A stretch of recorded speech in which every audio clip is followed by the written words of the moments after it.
Oke, selamat pagi teman-teman semuanya. Ketemu lagi dengan saya, Surya MS Trade and Investment. Oke, teman-teman, kesempatan pagi hari ini saya akan membahas saya akan membahas pertemuan G20. G20 meeting itu apa sih gitu loh. Terus ya ini yang paling penting bagi kita. Emiten-emiten apa saja yang terkait dengan hasil G20 B20 seperti itu. Nah, sebelumnya teman-teman, kemarin kita lihat ada satu saham yang tiba-tiba naik kenceng, ya. Terus juga ada saham lain yang juga bergerak naik. Dan juga masih ada beberapa saham yang dibahas salah satunya dibahas dalam kerjasama di meeting ini, teman-teman. Jadi apakah G20 meeting itu agenda-agenda apa saja seperti itu? Karena saat ini sedang berlangsung di Bali dan ya kita sebagai tuan rumah mosok kita nggak tahu, apalagi kita sebagai trader saham mosok kita nggak tahu, mosok kita hanya menganalisa saham setiap hari ya.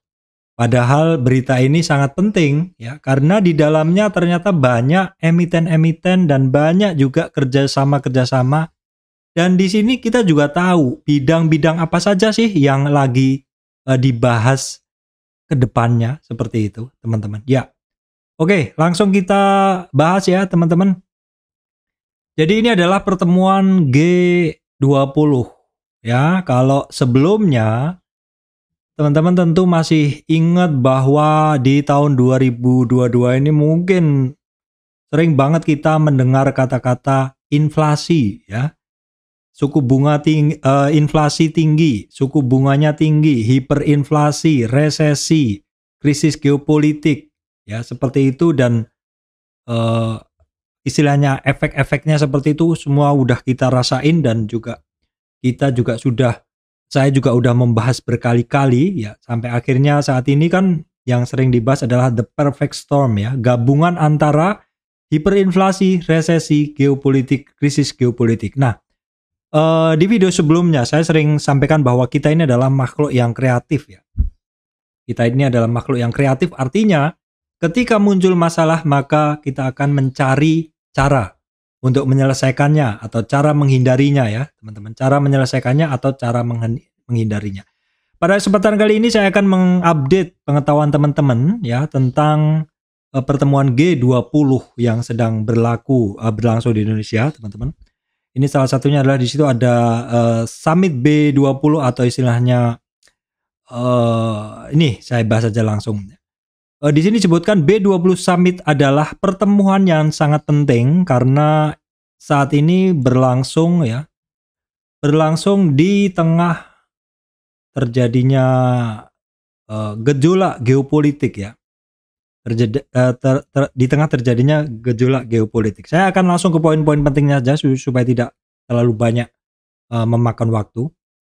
Yaitu begini teman-teman ya, untuk menjamin perdamaian kemakmuran bagi semua, kita harus melangkah keluar dari masalah ini ya, dari masalah yang saat ini sedang dihadapi.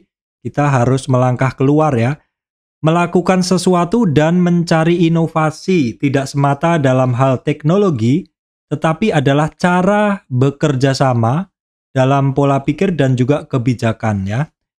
Kita semua menghadapi tantangan baru sehingga harus mencari solusi baru. Nah, ini yang saya bilang. Sebagai makhluk kreatif, kita harus mencari solusi baru. Nah, terus kemudian sampai di bawah, B20 Summit 2022 merupakan forum dialog resmi G20 bagi komunitas bisnis global ya. Saham itu kan terkait di bisnis-bisnis seperti itu ya. Jadi kita lanjutkan. B20 merupakan atau memiliki prioritas ya. B20 memiliki prioritas untuk memajukan pertumbuhan yang inovatif, inklusif dan kolaboratif. Intinya di situ ya. Untuk mewujudkan hal tersebut diperlukan kerjasama. Nah, ini penting ya, seluruh pihak termasuk dalam mendukung pemulihan ekonomi akibat COVID-19 ya. Ketiga prioritas ini juga menjadi pilar utama ... Oke, ini kita skip, kita lanjut. B20 Summit ini akan menjadi atau akan menghasilkan komunike atau pernyataan bersama. Nah, ini yang penting teman-teman. Pernyataan bersama ya. Kemudian kita lanjut. ini kan yang di sini disebutkan bahwa B20 ini juga akan membuahkan legasi atau warisan yang bakal dilanjutkan dengan aksi nyata terkait kebijakan yang telah disepakati. Nah, warisan atau legasinya tadi apa saja? Mencakup 3 sektor ya teman-teman, yaitu kesehatan, ya, transisi energi, dan transformasi. Jadi mungkin sampai di sini teman-teman udah dapat clue-nya ya. Mungkin teman-teman udah dapat clue-nya. Kenapa saham-saham ini naik kencang? Karena saham itu kan dibangun, apa istilahnya? Orang itu kan bisa membangun optimisme teman-teman dari apa yang ada di muka. Contohnya gini, suatu bisnis saat ini diam saja atau stagnan. Tapi tiba-tiba ada kerjasama yang mungkin menguntungkan dalam beberapa tahun ke depan. Ketika kerjasama itu sudah menjadi nyata, apa yang direncanakan dalam kerjasama itu sudah menjadi nyata, mungkin itu akan membuat emiten itu bertumbuh sangat pesat karena kerjasama itu. Jadi memang ini masih baru kerjasama awal ya, seperti itu. Tapi in the next-nya setidaknya teman-teman sudah ngecim ya, bahasa Indonesia, bahasa Jawanya itu sudah tak booking nih gitu loh. Saham ini udah tak masukkan watchlist karena ada kerjasama. Yaitu tadi ya teman-teman, yaitu 3 sektor yang teman-teman harus perhatikan adalah sektor yang terkait kesehatan, transisi energi, transformasi. Kalau yang kemarin-kemarin sekilas adalah in the next-nya, sektor kesehatan tuh harus menjadi sektor dengan pelayanan yang lebih baik kan begitu. Jadi bukan hanya handling COVID kemarin, tapi juga akan kedepannya akan menjadi sektor ini ya, sektor yang istilahnya pelayanan lebih baik ya. Karena kita tahu di negara-negara maju pun kalau kita lihat fasilitas kesehatannya udah jauh lebih bagus seperti itu. Nah, mungkin di kita juga harus lebih baik seperti itu. Jadi sektor kesehatan, transisi energi. Kalau transisi energi apa Pak? Ya sekilas saja sebelum kita masuk ke bahasan lebih detail, transisi energi kan berarti dari energi yang mungkin tidak terbarukan ke energi yang terbarukan. Nah, teman-teman clue-nya kan mungkin sudah tahu nih beberapa emiten yang terkait energi terbarukan atau juga akhir-akhir ini yang terkait dengan energi terbarukan adalah gencarnya penggunaan mobil dan motor listrik ya, kendaraan listrik seperti itu. Nah, kita akan kupas teman-teman. Di sektor kesehatan disiapkan Legacy Global One Shot ya, kampanye yang bertujuan untuk menyediakan infrastruktur bagi mitigasi krisis kesehatan masa depan melalui keterlibatan sektor bisnis global dalam menyediakan vaksin dan riset klinis. Kalau yang terkait vaksin ya teman-teman tahulah emiten-emiten yang terkait kesehatan farmasi. Jadi mungkin teman-teman bisa perhatikan ya. Terus kemudian riset klinik ya, mungkin laboratorium seperti itu atau rumah sakit dengan riset seperti itu ya. Jadi clue-nya sementara seperti itu ya. Terus kemudian legasi ini mendorong negara berkembang menjadi hub vaksin. Yang program ini merupakan kerjasama oke, dan ini akan kita mulai dari Indonesia, yaitu sebagai pusat vaksin. Dengan demikian vaksin dapat terdistribusi dengan baik ke negara berkembang lainnya. Ya, seperti itu kira-kira. Ini tidak saja hanya di vaksin COVID-19. Nah, teman-teman, kalau kemarin mungkin dipikirnya adalah karena mungkin COVID naik, terus kemudian rilis COVID kemarin naik, terus saham-saham yang terkait farmasi rumah sakit naik semua. Ternyata di sini udah ditemukan nih. Hal pentingnya adalah memang karena bisnis kesehatan, sektor kesehatan ini adalah sektor yang mendapat priority di bahasan ini teman-teman ya. Jadi negara berkembang menjadi hub vaksin tidak hanya dalam vaksin COVID-19 saja ya. Nah, bahasan yang kedua adalah untuk transisi energi ya.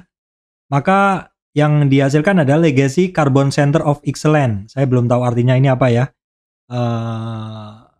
Ini untuk mengembangkan voluntary carbon market sebagai sumber pembiayaan alternatif. Oke, kita keep dulu, kita jalankan dulu aja. Sedangkan untuk transformasi digital, teman-teman, transformasi digital ya. Salah satu sektor yang menjadi perhatian adalah usaha mikro, kecil, dan menengah UMKM. Sebagai negara berkembang pertama yang memegang presidensi G20, isu UMKM penting untuk disuarakan. Kita lanjut dulu.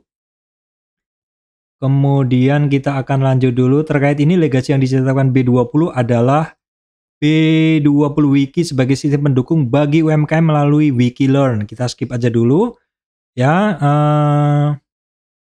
Pada kesempatan ini juga digaungkan 5 pilar yang merupakan akronim dari Peace, perdamaian, prosperity, kesejahteraan, masyarakat atau people, planet bumi, dan partnership, kemitraan ya teman-teman.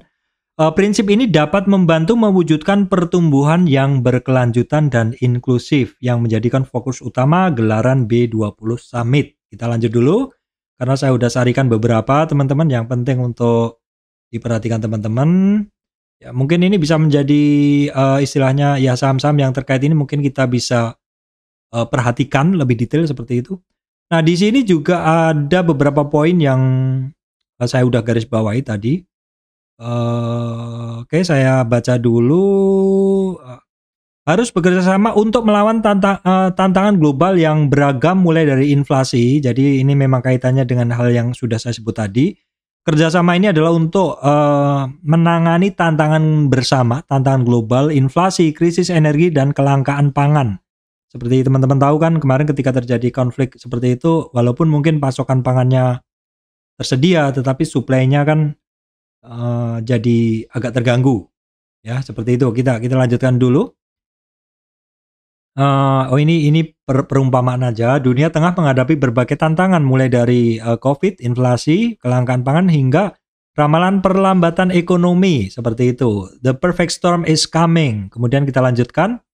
Dari sini ada panah ke bawah, artinya solusinya adalah kita harus bergotong royong, menggabungkan kekuatan dan saling menutupi kelemahan. Ya, kemudian sampai di bawah tidak ada satu negara, satu perusahaan ataupun satu institusi yang bisa mengatasi masalah sendiri. Ini adalah spirit dari B20, bagian dari G20, yakni mendorong kolaborasi multi-stakeholder untuk mengatasi masalah. Oke, lanjut ya. Teman-teman, kami memulai B20 Indonesia dengan visi yang jelas, yaitu mendorong pertumbuhan inklusif, kolaboratif, dan berkelanjutan. Oke, lanjut ya. Ini poin pentingnya teman-teman. Melalui B20, Kadin Indonesia mendorong memfasilitasi 18 nota kesepahaman. Memorandum of Understanding. Nah, ini yang penting teman-teman ya. Karena di sini bisa terkait kerjasama dengan emiten-emiten yang ada di bursa kita. Ya. Penandatanganan MOU ya, komitmen investasi ya dengan nilai tertulis di sini 75 triliun ya. Melibatkan baik BUMN maupun perusahaan swasta di pusat maupun di daerah ya, dari 11 negara termasuk Indonesia. Jadi bukan hanya dari negara kita teman-teman ya. Komitmen ini juga ditandai dengan penandatanganan lebih dari 20 MOU. Apa saja teman-teman ya? Oke, kita lihat dulu khususnya untuk proyek strategis dan khususnya untuk proyek strategis yang berkolerasi besar dengan tema besar dan prioritas G20, yaitu perbaikan sistem kesehatan, ini sudah saya bahas tadi, akselerasi transisi energi, dan juga peningkatan digitalisasi. Kita lanjutkan ya. Oke, ini sudah oke. Poin-poin berikutnya yang penting adalah negara-negara mana saja sih yang ikut, ya gitu teman-teman, ikut dalam B2B ini ya teman, B2B Business Matchmaking Meeting. Ke-11 negara asal perusahaan swasta, BUMN, serta pemerintah pusat dan daerah yang terlibat dalam MOU tersebut ya adalah Indonesia, Tiongkok, Australia, Prancis, Jerman, Kanada, Uni Emirat Arab, Amerika Serikat, Uni Eropa, Jepang, dan Singapura ya. Terus kita lanjutkan, berdasarkan data yang peroleh ya, sejumlah perusahaan asing yang terlibat antara lain, ini banyak banget teman-teman, Orinco International, CNGR, Altilium ya, kemudian Terra Australia, Sun Cable, Schlumberger teman-teman ya, Schlumberger ini perusahaan service company ya, oil, kemudian Intech, ada SBW ini terkait energi terbarukan, kemudian dari Kanada ada Canadian Commercial Corporation, ada Gerbang Asia Digital, ada Facet Technology Limited, kemudian ada GSM, ada Halliburton Service Company juga, ada United Technology, ada TY Technology, Mitsubishi, kemudian ada dari Singapura Keppel ya, Mastercard ya, seperti itu. Kemudian dari Indonesia, nah teman-teman simak ini, perusahaan yang ikut ada Mirah Ganal Energi, ada Antam, Indika Energi, Pertamina New and Renewable Energi, ada Maharaksa Biru Energi Tbk teman-teman ya. Nah ini teman-teman bisa cek. Kemudian ada Indosat Ooredoo, ada Telkom Infra, Geodipa Energi, Japnas Sinergi Nusantara, Pertamina Geothermal, dan juga termasuk Pertamina. Nah, poin-poin penting lanjutannya adalah oleh karena itu business matchmaking meeting B2B ya, ini juga menjadi salah satu agenda krusial dalam B20 ya, sebagai akselerasi peningkatan kerjasama melalui kerjasama perdagangan dan investasi melalui 6 klaster ya. Jadi makin di breakdown ke penjelasan yang lebih detail. Ke-6 klaster itu adalah digitalization and startup ya, financial and insurance ya, kemudian infrastructure and construction, transportation and logistik, kemudian manufacturing and industry 4.0, sustainable energy, textile, fashion, kemudian agriculture and blue economy, kemudian mining industry and heavy industry teman-teman, kemudian furniture and household, kemudian tourism and hospitality, dan kemudian healthcare ya. Jadi teman-teman bisa ya kira-kira dicatat dulu lah ini ya, di samping 3 poin penting tadi. Terus kemudian negara yang berinvestasi di Indonesia tidak lepas dari banyaknya negara yang berinvestasi di Indonesia ini tidak lepas dari peran pemerintah dan dibantu sektor swasta memberikan reformasi birokrasi dan kemudahannya, seperti itu kira-kira ya. Regulasi yang memberikan kemudahan melalui Undang-Undang Cipta Kerja DLL lah, kira-kira begitu. Nah kemudian B20 Indonesia telah memastikan bahwa pelaksanaan B20 memberi dampak bagi peningkatan investasi di Indonesia ya. Tidak hanya menghasilkan rekomendasi, kebijakan dan legasi atau warisan hal-hal tadi, tapi juga memperlihatkan lebih dari 20 MOU atau perjanjian dengan ya, terutama dengan emiten-emiten, karena kita sebagai trader saham kita kan mencarinya di situ. Di antara penandatangan MOU itu teman-teman, ini ya yang kita tunggu. Di antara penandatangan itu ada dari Maharaksa Biru Energi (OASA) teman-teman, bekerja sama dengan Intech Engineering dan SBW Energi, yaitu kalau Intech ini adalah merupakan perusahaan yang bergerak di bidang energi terbarukan. Kalau Intech ini adalah berbasis di Jerman. Perusahaan ini sudah diakui dalam desain, manufaktur, pengiriman sistem energi, serta dalam pembuatan pembangkit listrik limbah menjadi energi panas bumi ataupun biomasa. Jadi ini kaitannya dengan renewable energy. Sedangkan mitra yang kedua adalah SBW. Ini adalah memberikan konsultasi dan manajemen proyek dalam energi terbarukan di seluruh dunia, seperti bidang hidro, biomasa, kincir angin, panas bumi, dan limbah menjadi energi ya teman-teman. Kemudian dikatakan OASA maupun mitra-mitra tersebut akan membentuk suatu aliansi strategis untuk pengembangan energi terbarukan di Indonesia. Poin berikutnya adalah MOU lainnya adalah PT Indika Energi teman-teman. Indika Energi, kemudian Altilium Australia dan Terra Sustineri Berdaya. Ketiganya bersepakat membentuk badan hukum baru guna mempromosikan, memasarkan, dan melisensi DNI proses ya. Sebentar saya cek mic saya dulu. DNI proses.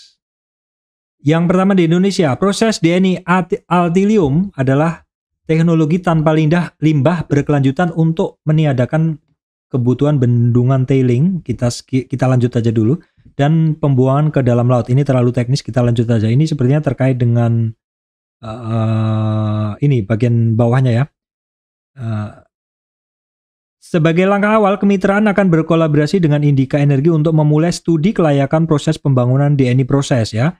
Pabrik ini dirancang untuk memproduksi tidak kurang dari 16.000 TPA nikel dan kobalt, kaitannya dengan metal-metal seperti itu. Dan bentuk produksi campuran hidroksida ya. Kemudian kita lanjutkan. Nah, ini poin pentingnya ya. Gencarnya peralihan kendaraan listrik ke kendaraan listrik perlu diimbangi dengan peningkatan investasi di pabrik pengolahan biji nikel untuk mencukupi pasokan logam baterai ya. Seperti itu. Jadi poinnya udah dapet ya teman-teman, terkait dengan renewable energy, transformasi energi seperti itu kan. Kerjasama ini akan memberikan ekosistem kendaraan listrik yang komprehensif di Indonesia. Nah, ini poin pentingnya. Terus kemudian lanjutannya adalah sedangkan CEO dari Altilium ini mengatakan bahwa oke, saya lanjutkan. Sangat senang bermitra dengan Indika dan TSB dalam pengembangan DNA proses di Indonesia. Tujuannya adalah untuk menyediakan industri electric vehicle dengan pasokan nikel dan kobalt yang bersih dan berkelanjutan. Nah, kata kuncinya berkelanjutan dan bersih. Serta membantu Indonesia mengamankan posisi sebagai pemain terkemuka dalam transisi ke dunia electric vehicle ya, teman-teman. Sedangkan Chairman TSB di sini dikatakan bahwa kemitraannya dengan Altilium dan Indika Energi membuka potensi cadangan nikel di Indonesia sebagai salah satu yang terkaya di dunia melalui penerapan DNA proses. Silahkan googling ya teman-teman. DNA proses, teknologi pemrosesan nikel tanpa limbah ya. Oke, lanjut. Kemudian ini teman-teman. Kemarin kan teman-teman mungkin sudah tahu ya.